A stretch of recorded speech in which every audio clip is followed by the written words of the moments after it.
కానీ పాపానికి సాదృశ్యమైన మాటలు, బయట మాటలు నమ్మి నీ కుటుంబాన్ని కలకాలు చేసుకొని, కోపం తెచ్చుకొని నీ భార్య బిడ్డలకు దూరం అయిపోతూ ఉన్నారు.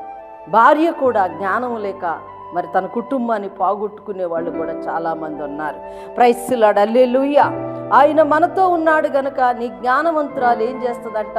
తన ఇల్లును కట్టుకుంటుంది, తన కుటుంబాన్ని బావుగా చక్కపెట్టుకుంటుంది.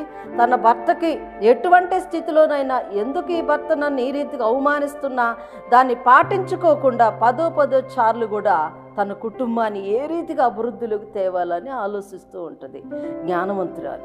ఆ జ్ఞానవంతురాలు నీకు దొరకటం ఎంత అదృష్టమో తెలుసా, ఎంత ముఖ్యమో తెలుసా? ఆ జ్ఞానవంతురాలను అనుమానించి మాటలతో గాయపరుస్తూ ఉన్నావు, బాధ పెడుతూ ఉన్నావు, దుఃఖ పెడుతూ ఉన్నావు.